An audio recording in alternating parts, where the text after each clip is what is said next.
Imagine loving someone so completely that you would move mountains for them.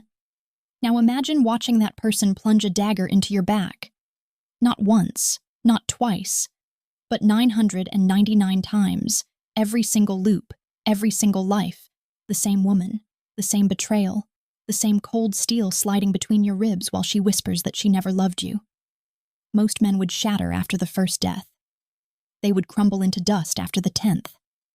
By the 100th loop, their sanity would be nothing but scattered fragments floating through an endless void of torment. But this man refused to break. Instead, he forged himself into something terrifying. Something that would make gods themselves hesitate before approaching. Something that would make his enemies abandon their schemes and pray for mercy they would never receive. This is the story of Cale Ashford, the Eternal Lord. The man who died 999 times and emerged as the most feared existence in the entire realm. Welcome back to the channel. Today we are diving into one of the most emotionally devastating and ultimately triumphant manhwa journeys you will ever witness. This is a tale of betrayal so profound, it echoes across nearly 1,000 lifetimes. This is a story of love twisted into something dark and poisonous, a romance that curdles into the most bitter of hatreds. And this is the chronicle of how one man transformed unimaginable suffering into absolute, undeniable power. Get comfortable because this is going to be quite the ride. We have got a lot of ground to cover. Our story begins in the prosperous northern territories of the Valdris Empire, where snow-capped mountains kiss clouds that have never known the touch of mortal hands. This is a land of ancient bloodlines and older magic, where noble families trace their lineage back to the legendary heroes who first tamed these frozen wastes and bent the wild spirits of winter to their will. The northern territories are not a forgiving place. Winters here last 8 months of the year, burying everything in drifts of snow so deep that entire villages have been known to disappear beneath them. The creatures that roam these lands are not the docile beasts of the southern provinces. Dire wolves the size of horses prowl the forests, ice drakes nest in the highest peaks, and things even worse lurk in the depths of caves that have not seen sunlight since before recorded history began. To survive here, you must be strong. To thrive here, you must be exceptional. And to rule here, you must be extraordinary. Among the prestigious houses of the Northern Territories stands House Ashford, guardians of the Northern Pass for 17 generations. Their castle, Winterhold Keep, rises from the mountainside like a monument to endurance itself. Massive gray stones quarried from the mountain's heart are stacked so high they seem to challenge the heavens themselves. Banners bearing the silver wolf on midnight blue snap in the perpetual wind that howls through these peaks. And within those walls, a young lord prepares for what he believes will be the greatest day of his life. Cale Ashford is 23 years old, tall and broad-shouldered, with the build of someone who has trained with a sword since he could walk. His dark hair is swept back from a face that carries the sharp, distinguished features of his noble bloodline. High cheekbones, a strong jaw, and a nose that was broken once in training, and healed slightly crooked, giving him a roguish quality that the court ladies find irresistible. But what truly defines him are his eyes. Deep gray, the color of storm clouds gathering over the mountains. Eyes that can harden into flint when commanding troops, or soften into something almost vulnerable when he looks at the woman he loves. And right now, those eyes are filled with pure, unguarded joy. Today is his wedding day. The preparations have been weeks in the making. Servants have scrubbed every stone of Winterhold Keep until the castle practically gleams despite its ancient age. Flowers brought at tremendous expense from the southern provinces fill the great hall with colors and scents unfamiliar to these frozen lands. The finest wines from across the empire have been transported over treacherous mountain passes. Musicians have been rehearsing for days to ensure their performance is flawless. All of this for one woman. The woman waiting at the altar is Ilara Vance, daughter of the southern duke whose territories border the empire's heartland. She is breathtakingly beautiful, The kind of beauty that launches wars and topples kingdoms. The kind of beauty that drives men mad and poets to despair. Hair the color of burnished copper cascades down her back, like a waterfall of molten bronze, catching the light streaming through the stained glass windows and throwing off sparks of gold and amber. Eyes like polished emeralds hold depths that seem to promise secrets and pleasures beyond imagining. Her white gown flows like liquid moonlight around a figure that has haunted Kale's dreams since the first moment he saw her 3 years ago. They met at the imperial court during the spring festival, a grand celebration held in the capital every year to mark the end of winter. Nobles from every corner of the empire gathered for weeks of feasting, dancing, and political maneuvering disguised as social engagement. Kyle had attended reluctantly, dragged south by his father, who insisted that a future lord needed to understand the workings of the court as much as the workings of war. He had been standing near the refreshment tables, bored out of his mind, counting the minutes until he could politely excuse himself and return to his rooms when she walked in. Time stopped. That is not hyperbole or romantic exaggeration. In that moment, watching Alara Vance descend the grand staircase on her father's arm, Kale felt the entire world narrow to a single point. Everything else became background, noise, irrelevant static. There was only her. Only the way she moved, graceful as a dancer, confident as a queen. Only the way her lips curved into a polite smile as she greeted the assembled nobility. Only the way those emerald eyes swept the room and somehow, impossibly, found his. She held his gaze for just a moment, just a heartbeat. But it was enough. Kyle was utterly lost from that first glance. He had crossed ballrooms to reach her side, shouldering past dukes and counts who shot him annoyed glances he did not even notice. He had introduced himself with words he did not remember speaking. So focused was he on the way. Her smile changed when she looked at him, becoming something warmer, something almost shy. They talked for hours that night. Then the next night. Then every night for the remainder of the festival. When it came time to return to their respective territories, Kale felt as though part of his soul was being torn away. He made promises, wrote letters, pleaded with his father to negotiate an alliance that would justify frequent visits to the southern provinces. His father, a practical man who understood that love in noble marriages was a luxury rather than a necessity, was nevertheless moved by his son's obvious devotion. The negotiations began. For 2 years, letters flew between Winterhold Keep and the Vance estate like migrating birds. Pages upon pages of thoughts and feelings, dreams and fears, poetry both beautiful and embarrassingly terrible depending on Kyle's mood when he wrote. Ilara's responses were always warm, always encouraging, always leaving him desperate for more. Gifts accompanied the letters. Fine furs from the northern hunts, jewelry crafted by the dwarven smiths who worked in the deep mines of the Ashford Mountains, a sword forged from meteoric iron that had fallen on his lands, something that should have been a family heirloom, but that he gave away without hesitation, because he wanted her to have something that represented the best of what he could offer. She accepted every gift, responded to every letter, encouraged every hope. And now, finally, after 3 years of longing and 2 years of negotiation, here they were. Standing before the gathered nobles of both houses, Kale takes Ilara's hands in his own. Her fingers are cool and soft against his calloused palms, the hands of a warrior holding the hands of a lady, rough meeting smooth, strength-cradling delicacy. The priest begins the ancient words, but Kale barely hears them. He is drowning in those emerald eyes, lost in the slight curve of her perfect lips, overwhelmed by the reality of this moment he has dreamed about for so long. This is everything he ever wanted. A beautiful bride who seems to love him as much as he loves her. A powerful alliance that will secure his family's position for generations. A future bright with promise, filled with children and laughter, and the kind of partnership that builds dynasties. If only he knew how wrong he was. The wedding feast lasts well into the night, Wine flows freely from seemingly inexhaustible casks.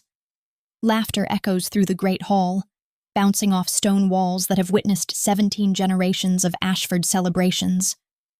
Noble lords raise toasts to the happy couple, their words growing more elaborate and less coherent as the evening progresses. Ladies whisper behind their fans about what a striking pair they make, the dark northern lord and his flame-haired southern bride. Everything seems perfect. Everything seems right. This should be the happiest night of Kyle's life, and in many ways it is.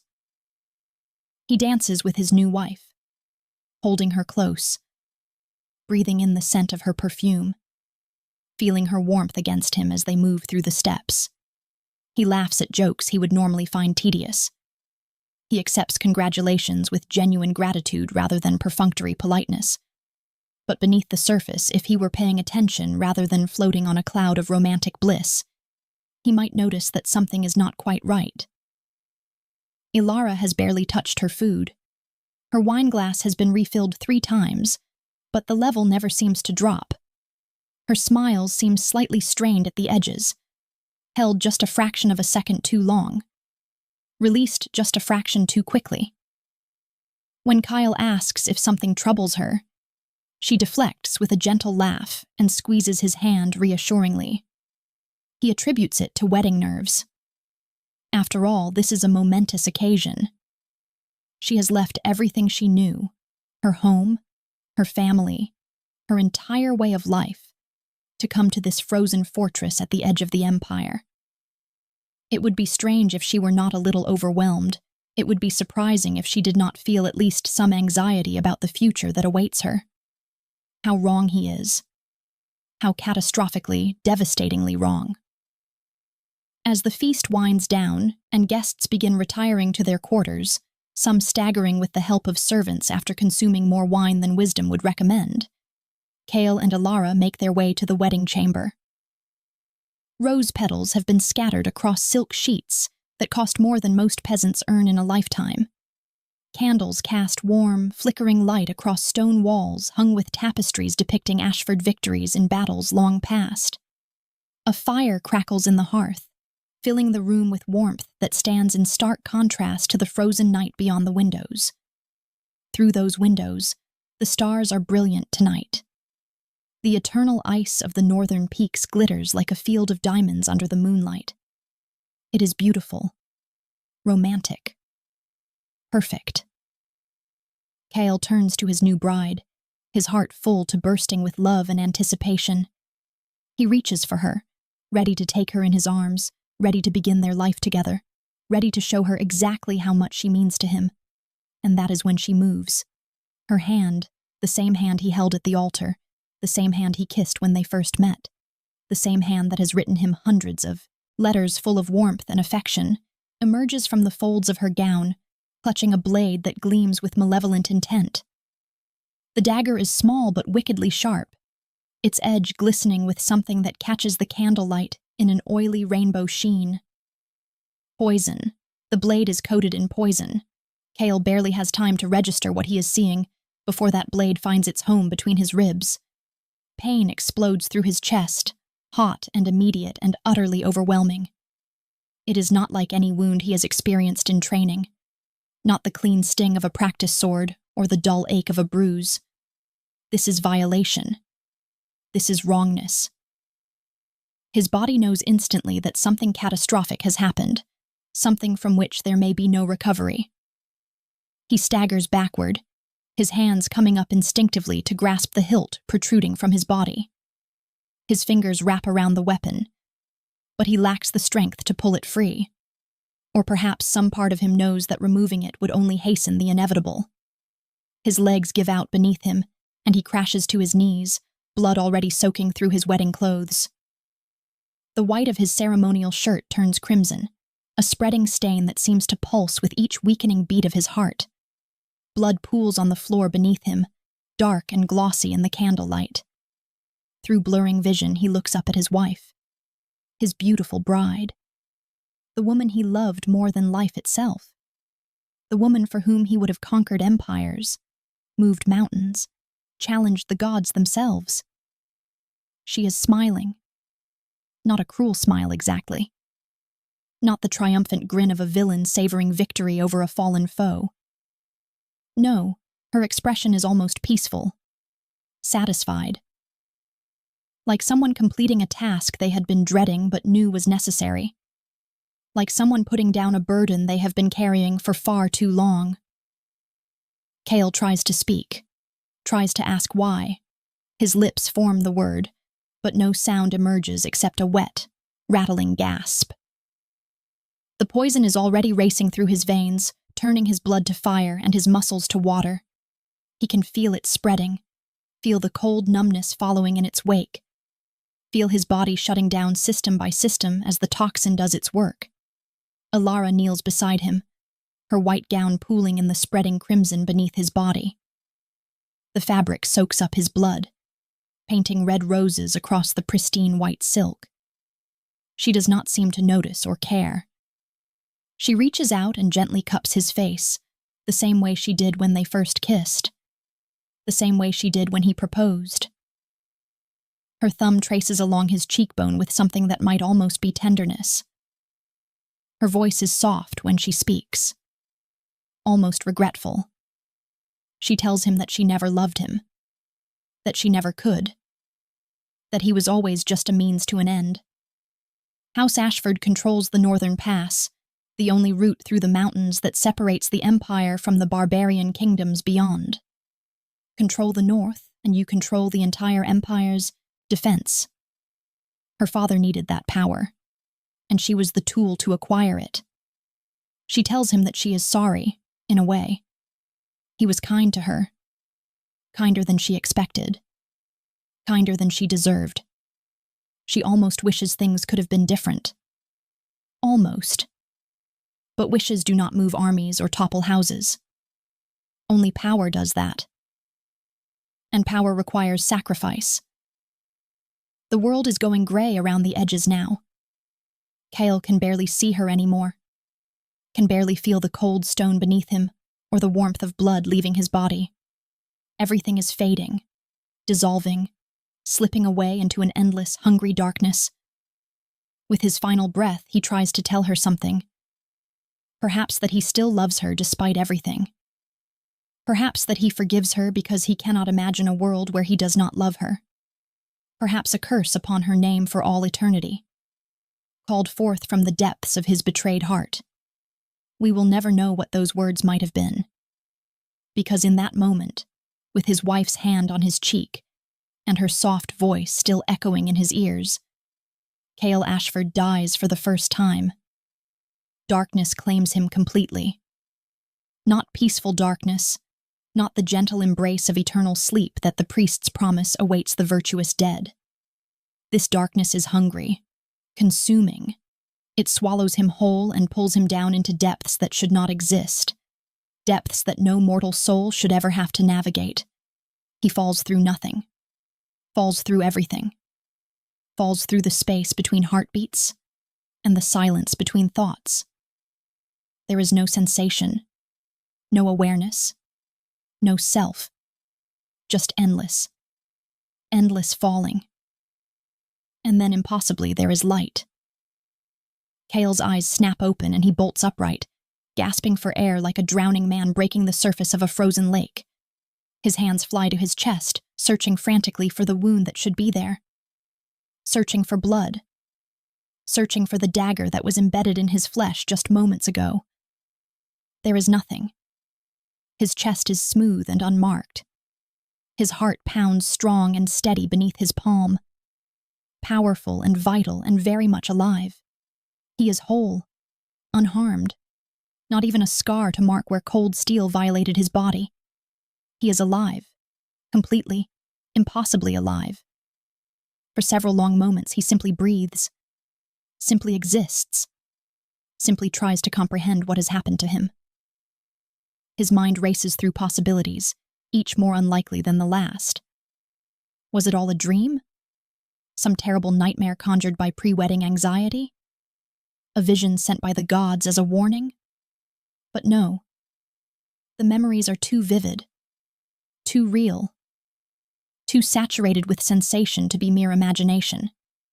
He can still feel the cold bite of the blade sliding between his ribs, still see the satisfied smile on Alara's face as she watched his life drain away, still hear her voice, soft and almost kind, telling him that everything he believed was a lie. He looks around and realizes he is in his own bed, his own room. Morning light streams through familiar windows, painting golden rectangles across the floor. Everything is exactly as it should be. His clothes are hung neatly in the wardrobe. His sword rests in its place by the door. His desk is cluttered with the same papers and books he left there the day before, except for one crucial detail. On the desk beside his bed sits a letter written on expensive paper sealed with crimson wax bearing the crest of House Vance. A letter containing the marriage contract and final arrangements for a wedding scheduled to take place in 3 days. 3 days. But the wedding already happened. He remembers it clearly. The ceremony, the feast, the wedding chamber, the blade. He remembers dying, feeling his life slip away while his murderer watched with calm satisfaction. How can the wedding be 3 days away if it already happened? With trembling hands, Kyle reaches for the letter. And as his fingers touch the paper, something happens. Something that will change everything. Something that will define the next 998 iterations of his existence. A voice speaks directly into his mind. Not a voice from the room. Not his own thoughts. Something else entirely. Something ancient and powerful and utterly impossible. The voice welcomes him to the loop. It tells him that he has died and been found worthy of another chance. It informs him that he has been returned to the moment 3 days before his death. It explains that he may use this time however he wishes. It promises that upon his death, he will return once more. There is no limit, the voice says. No escape. He will loop eternally until he either breaks or transcends. The final words echo in his skull long after the voice fades into silence. No limit. No escape. Kyle Ashford sits in his bed, letter clutched in white-knuckled fists, and tries to process what he has just learned. He died. He came back. And apparently this will happen again, and again, and again without end. Some men might see this as a blessing. Infinite chances to get things right. Unlimited opportunities to fix mistakes. An eternity to achieve perfection. But Kyle is not thinking about any of that. All he can think about is Alara's smile as she drove the blade home. All he can remember is her voice telling him their love was a lie.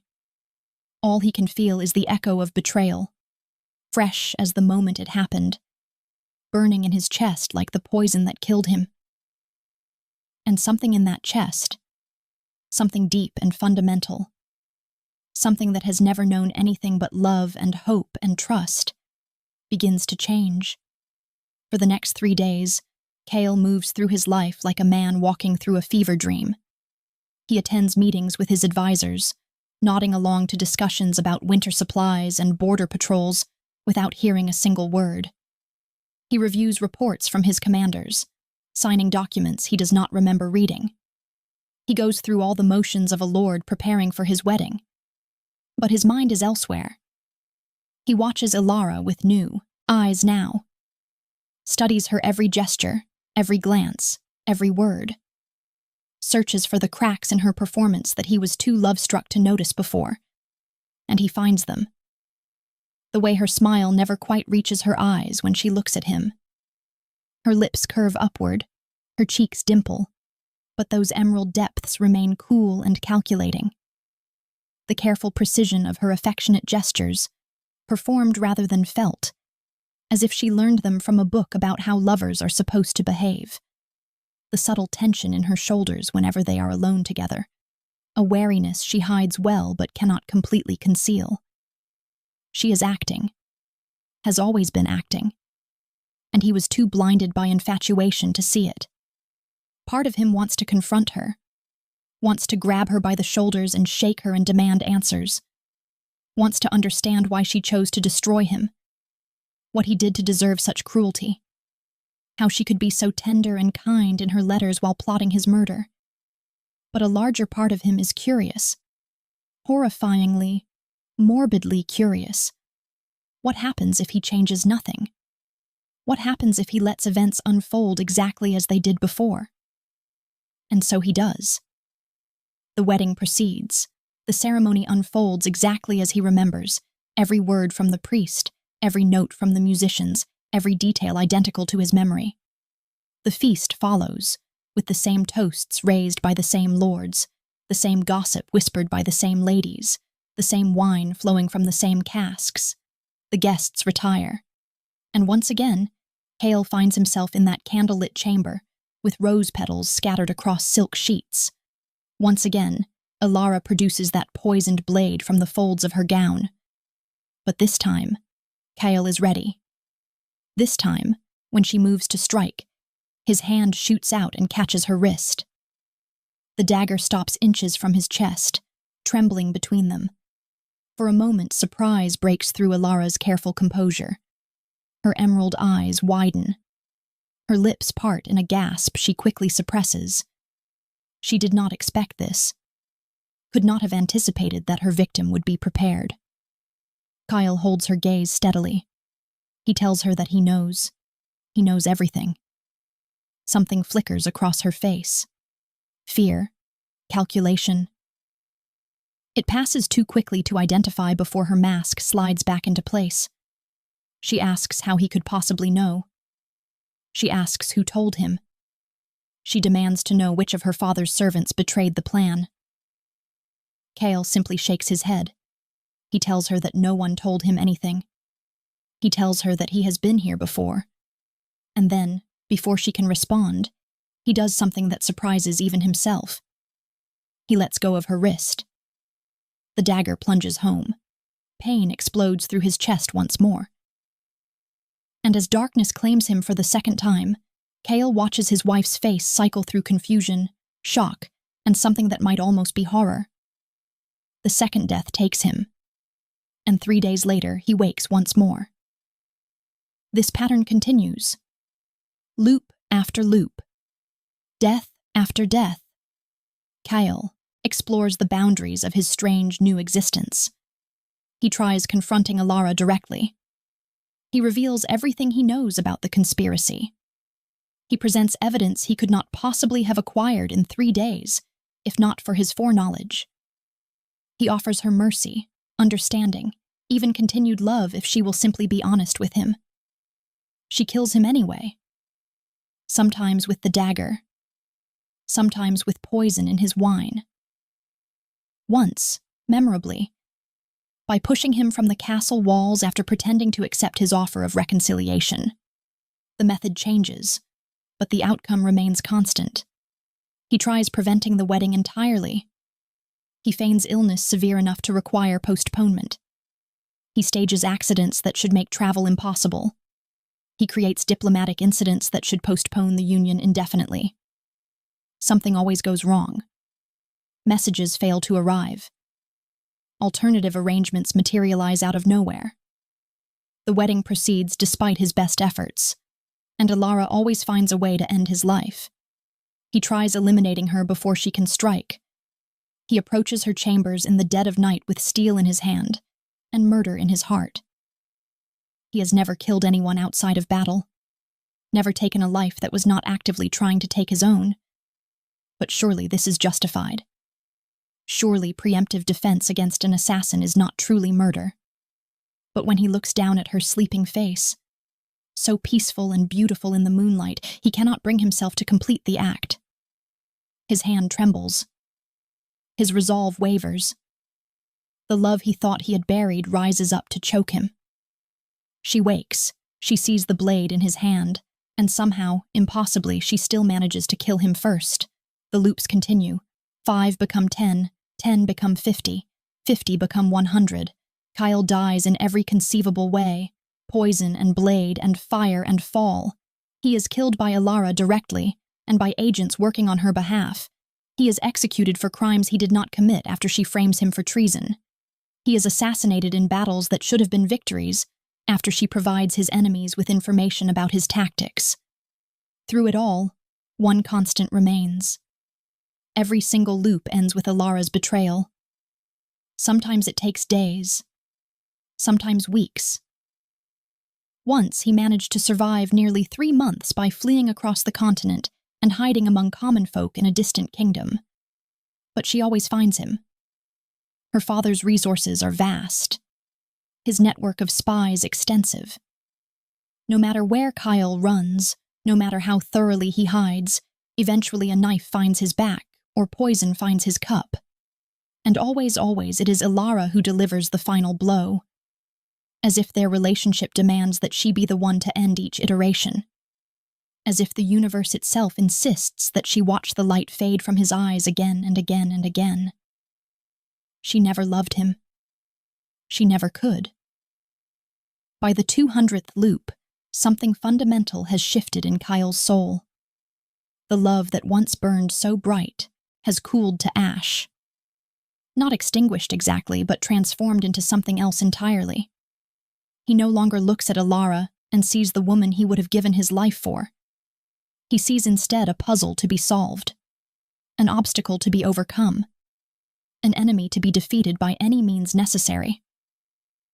The heartbreak that once consumed him has hardened into something dense and impenetrable, a shell of scar tissue around his emotional core.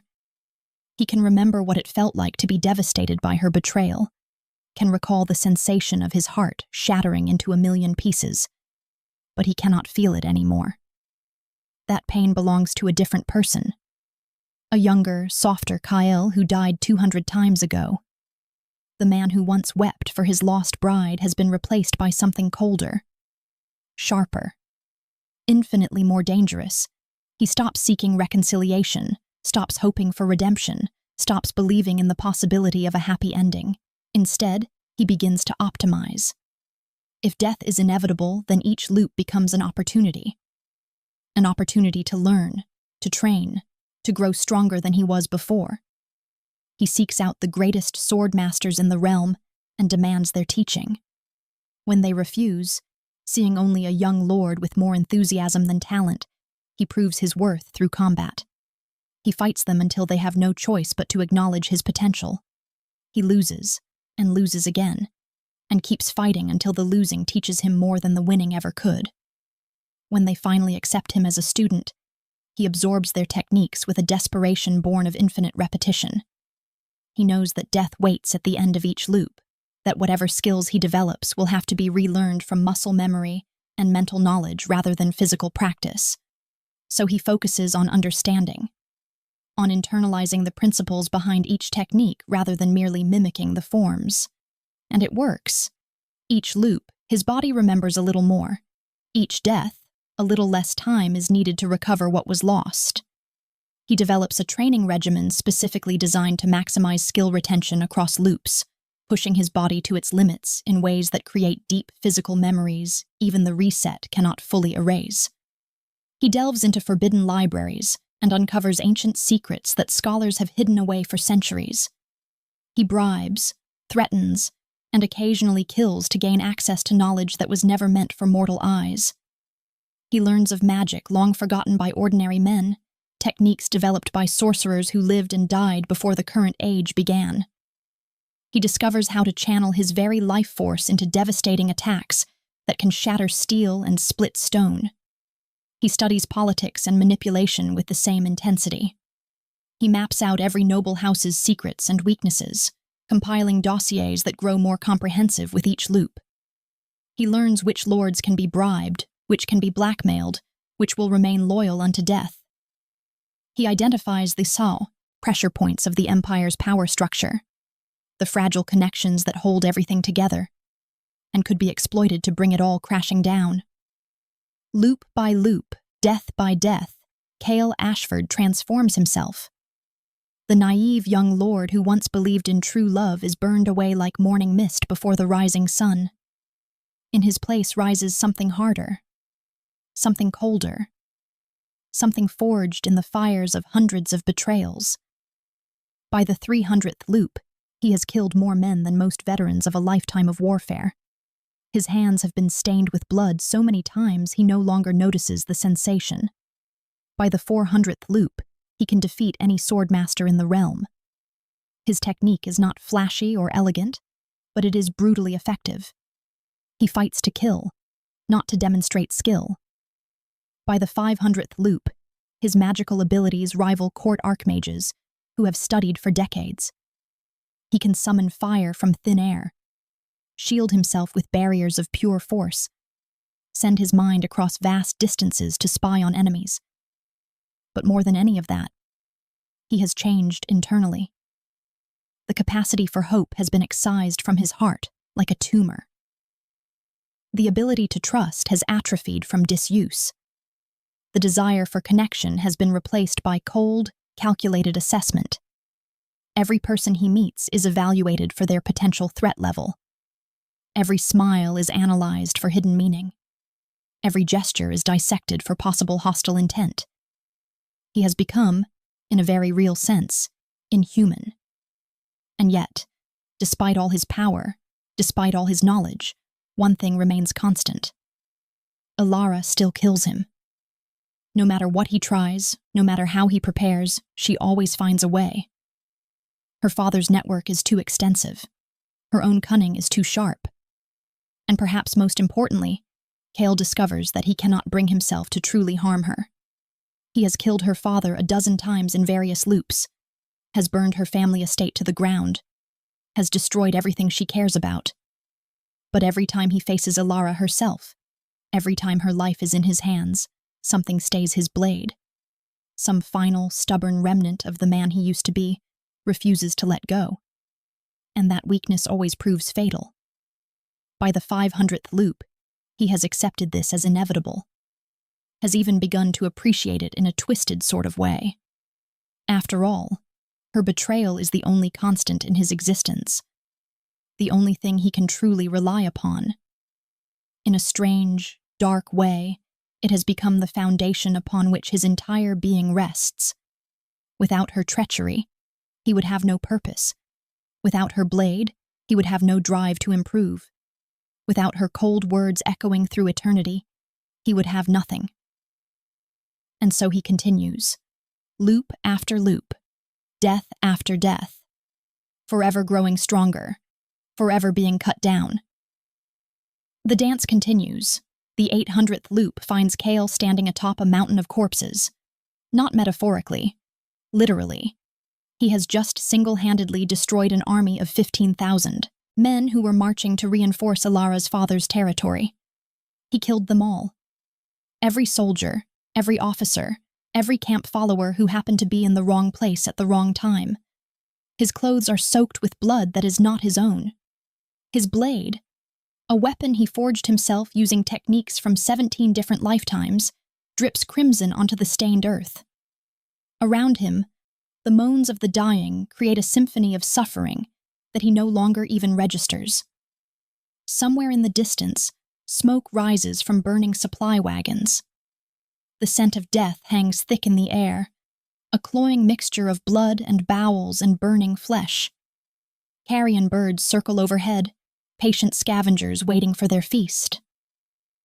Kale surveys his handiwork with eyes that feel nothing. This should satisfy him. This should bring some measure of relief, some sense of progress toward his ultimate goal of destroying everything Alara's family has built. But there is no satisfaction, no relief, only the dull, familiar emptiness that has become his constant companion. He knows with bone-deep certainty that none of this matters. In a few days, Alara will find a way to end him. He will wake up 3 days before his wedding, and all of this carnage will be undone. The soldiers will live. The army will march. The war will continue as if this massacre never happened. Nothing he does has any lasting consequence. For a moment, something flickers in the depths of his frozen heart. Something that might be despair. Something that might be the beginning of surrender. What is the point? What is the point of fighting, of struggling, of growing stronger, if nothing he does persists beyond the next loop? Why not simply stop? Why not let Ilara kill him immediately each time, minimize the suffering, accept the futility of his existence? But then he crushes the feeling ruthlessly, buries it beneath 800 lifetimes of accumulated rage and bitter determination. He will not break. He refuses to break.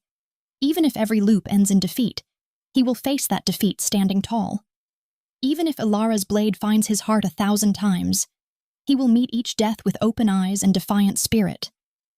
This is no longer about revenge, no longer about love or hate or any emotion that requires a human heart to feel.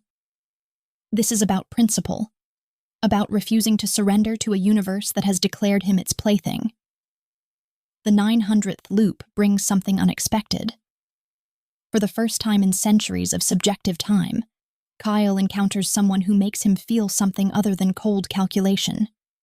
Her name is Sarah, a serving girl in his own castle, one of the dozens of staff who keep Winterhold Keep functioning. Unremarkable by noble standards, the kind of woman lords look through rather than at. Brown hair pulled back in a practical braid. Brown eyes set in a face that would be lost in any crowd of common folk. A figure neither thin nor plump, neither tall nor short. But there is something in the way she looks at him. Something that cuts through the layers of ice and stone he has built around his heart. She sees him. Not the Eternal Lord, the title whispered fearfully by those who have witnessed his impossible feats. Not the monster who is bathed in the blood of armies. Just Kale. Just a man carrying an impossible burden. At first, he dismisses her as a potential threat. Analyzes her background, her connections, her possible motivations for approaching him. He has his spy network compile a dossier on every aspect of her life. Finds nothing suspicious. She is exactly what she appears to be. A simple girl who happens to work in his castle. Daughter of farmers, orphaned young, taken in by the castle staff out of charity. But she keeps appearing at the edges of his vision. Bringing him food he does not remember requesting. Leaving fresh flowers in his chambers despite the difficulty of procuring them in the frozen north. Small kindnesses that serve no strategic purpose and gain her nothing. It confuses him. In 900 lifetimes, he has learned that everyone wants something. Everyone has an agenda. Every act of kindness conceals a dagger waiting for the right moment to strike. But Sarah seems to want nothing from him. Seems to offer care simply because she can. Simply because she sees a man in pain and wishes to ease his suffering. Against his better judgment, against every instinct honed over centuries of betrayal, Kyle allows himself to respond. Small things at first. A nod of acknowledgement when she enters a room.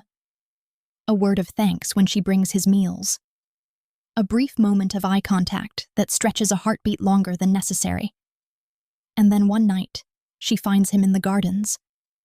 He is sitting on a stone bench, staring at the stars with empty eyes, counting the days until Ilara's inevitable betrayal. The garden is frozen, as everything in the north is frozen. But moonlight transforms the ice-covered plants into sculptures of silver and crystal. He does not hear her approach. Does not notice her presence until she settles onto the bench beside him. She asks if he is all right. Such a simple question. Such an innocent concern. Something cracks inside him. Something he thought he had destroyed long ago. Before he realizes what he is doing, Kale is talking. Telling her things he has never told anyone. Not the specifics of his loops, not the details of Ilara's treachery, but the weight of it. The crushing, suffocating weight of living the same tragedy again and again without end. He speaks of exhaustion that transcends physical fatigue, weariness that settles into bone and soul and cannot be shaken by any amount of rest. Of loneliness so profound it feels like a physical wound, an ache in his chest where his heart used to be. Of the desperate, fading hope that somewhere, somehow, there might be an end to his suffering. Sarah listens without judgment, without advice, without any of the empty platitudes others might offer. When he finally falls silent, she reaches over and takes his hand. Her fingers are warm against his cold skin. Her grip is firm but gentle. She tells him that she cannot understand what he has experienced, cannot comprehend the depths of his pain, but she can be here, can sit beside him in the darkness, can remind him that not everyone in this world wants to hurt him. For the first time in nearly 1,000 lifetimes, Cale Ashford feels tears on his cheeks. The feeling does not last. 3 days later, Ilara's blade finds his heart once more. And when he wakes in his bed, 3 days before the wedding, Sarah does not remember their conversation, does not remember holding his hand, does not remember the tears she witnessed or the truth he shared. To her, he is simply Lord Ashford, her employer, a distant figure she has never truly spoken with.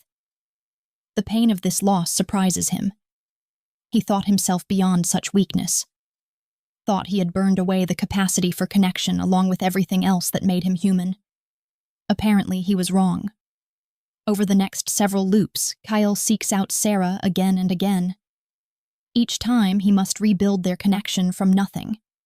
Each time, he must earn her trust anew. Each time, he watches understanding dawn in her eyes as she gradually comes to see the broken man beneath the lordly facade. And each time, death takes him before their bond can deepen into anything lasting. It is a new form of torture, a fresh hell he had not anticipated. To find something worth living for, only to have it stripped away every few days. To build a bridge to another human soul, only to watch it crumble when the loop resets.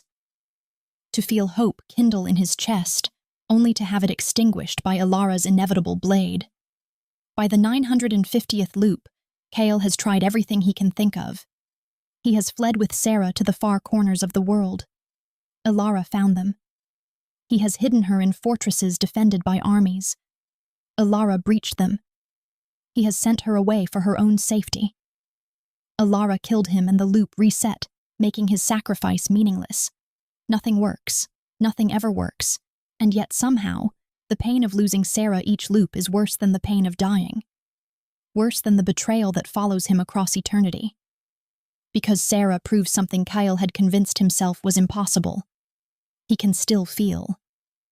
Can still care. Can still love, in whatever broken, twisted way remains possible for someone like him. And that makes everything infinitely worse. The 998th loop begins like all the others. Kyle opens his eyes, sees the familiar ceiling of his chambers, feels the letter from House Vance sitting on the desk beside his bed. But this time, something is different. This time, when he reaches for the letter, the voice speaks again. The same ancient, powerful voice that greeted him after his first death.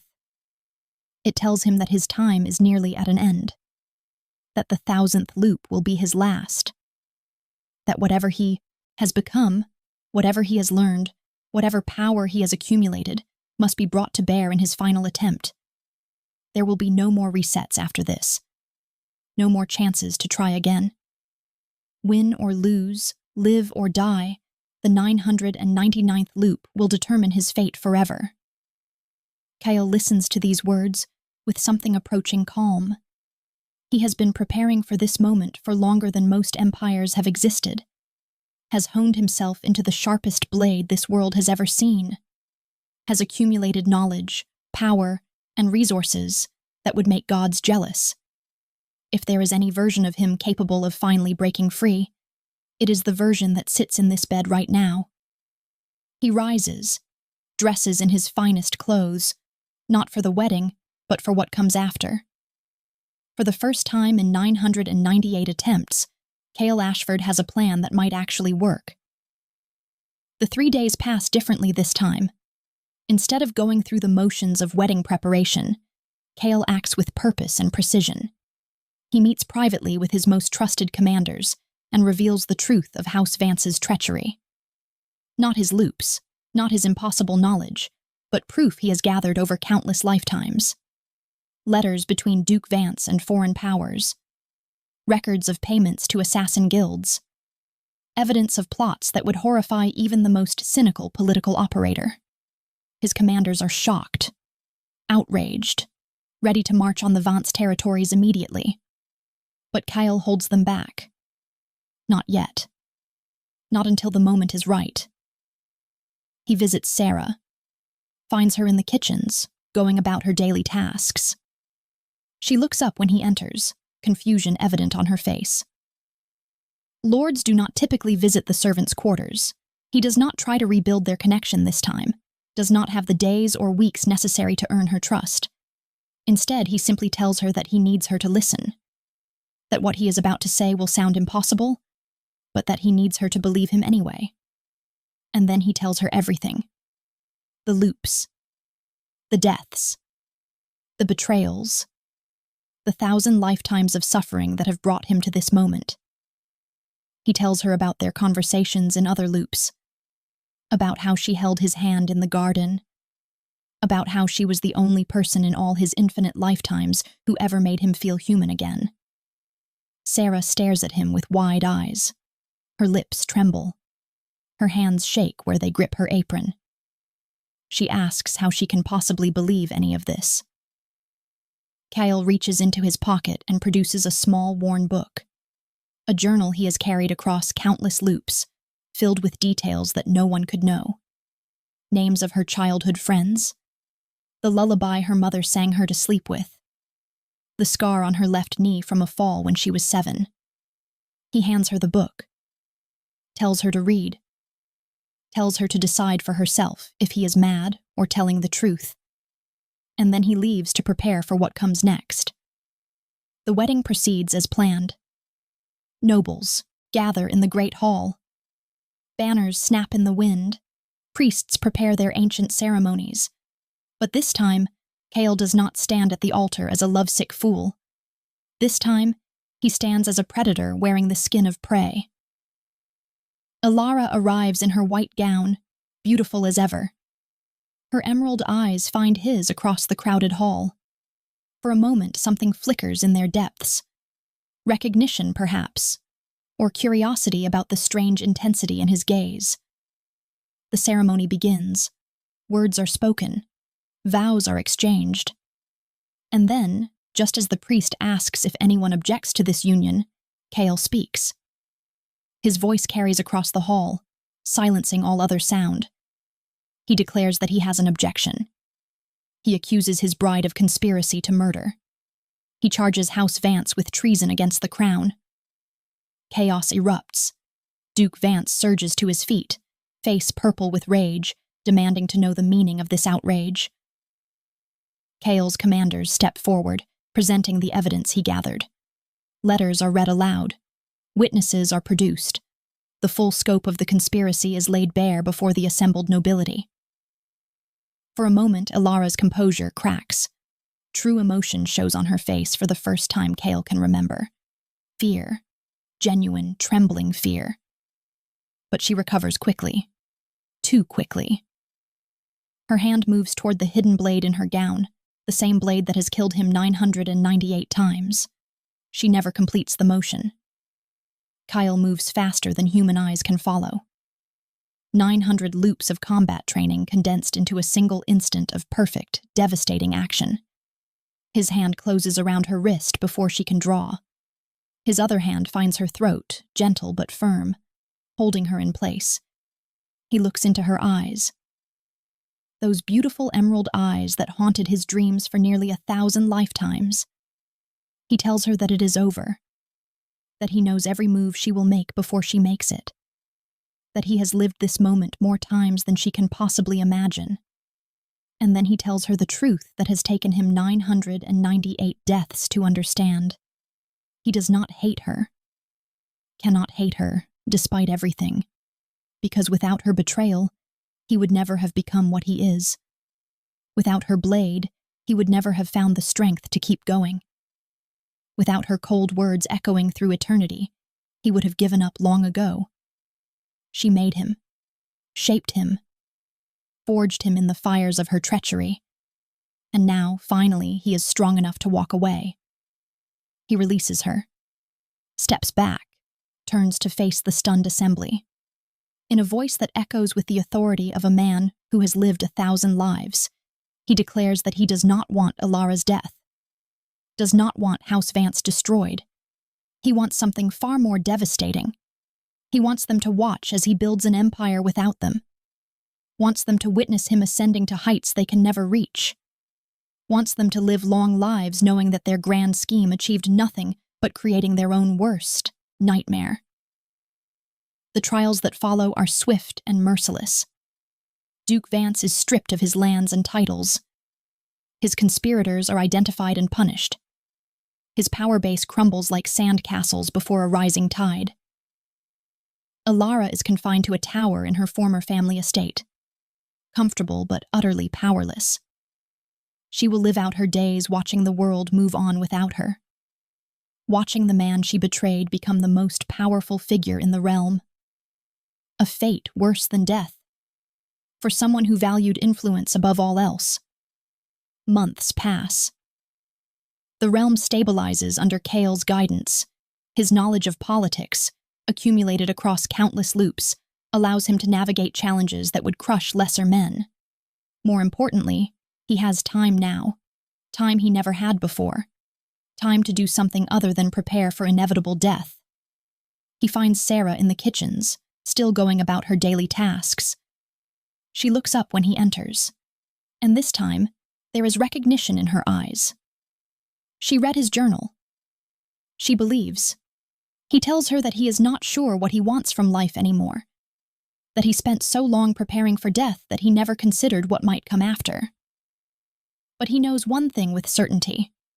He wants her in whatever future he builds, not as a servant, not as a political alliance, just as herself, just as the woman who once held his hand in a garden and made him feel human again. Sarah considers this for a long moment, studies his face with those warm brown eyes that see past all his defenses. Then she takes his hand, just like she did in a loop that never happened, and tells him that she thinks she would like that too. The Eternal Lord's 1,000-year journey ends not with a battle, not with revenge, not with any grand dramatic climax. It ends with a simple moment of human connection in a castle kitchen. It ends with two people choosing each other despite the impossible odds. It ends with hope. And somewhere, in the depths of Cale Ashford's scarred and battered soul, something that has been frozen for 999 lifetimes finally begins to thaw. The story of the Eternal Lord spreads across the realm in the years that follow. They speak of a man who cannot be killed, who has faced death so many times that it no longer frightens him, who walks through battlefields without flinching and negotiates with kings as an equal. They do not know the full truth, cannot possibly understand the scope of what he endured. But they sense something, feel the weight of centuries pressing down from eyes that have seen too much, recognize the quiet authority of someone who has nothing left to prove. Cale Ashford becomes a legend, a myth, a force of nature that reshapes the continent through sheer force of will. But behind closed doors, away from the politics and the power plays, he is something simpler. A man learning to live again, learning to trust again, learning, slowly and painfully, that some things are worth the risk of hurt. Sarah stands beside him through all of it, patient and steady and unfailingly kind. She does not try to fix him, does not expect him to become the carefree young lord he might have been without the loops. She simply loves him as he is, broken and scarred and infinitely weary. And somehow, impossibly, that is enough. Their wedding, when it finally comes, is a small affair. None of the pomp and ceremony of his first doomed union. Just close friends, loyal retainers, and the simple words of commitment spoken under an open sky.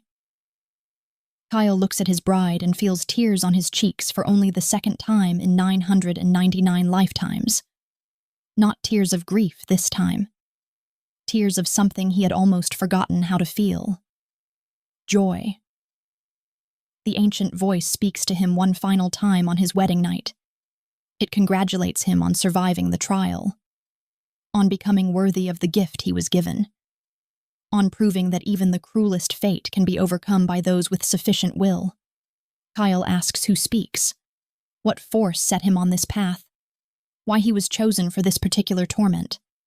The voice does not answer directly. It simply says that he was never being tested by the universe. He was testing himself, finding the limits of his own soul, discovering what remained when everything else was stripped away. And what remained, the voice says, was someone worth saving. The voice fades into silence. And this time, Kale knows it will not return. His story is his own now, no longer shaped by loops and death and betrayal. Just a man with a wife who loves him and a future worth fighting for. And for the first time in what feels like forever, that is enough.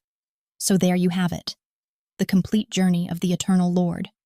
A man who died 999 times and emerged not as a monster of revenge, but as something infinitely more terrifying to his enemies. A survivor. Someone who found light in the darkest depths of human suffering. Who discovered that the greatest strength is not the ability to destroy, but the courage to keep caring despite every reason not to. Kale Ashford proves that no amount of betrayal can break a soul that refuses to surrender. That even the cruelest fate contains within it the seeds of transformation. That we are not defined by what happens to us, but by what we become in response. If you enjoyed this story, if you felt something during Kyle's impossible journey, then please consider hitting that like button. It really helps the channel reach more people who appreciate this kind of content. And if you want to see more epic manhwa recaps like this one, more stories of heroes and villains and everything in between, then hit subscribe and ring that notification bell so you never miss an upload. Until next time, remember that every setback is an opportunity to grow stronger. Every betrayal is a chance to prove your worth. And every ending, no matter how dark, contains within it the possibility of a new beginning. Stay strong out there,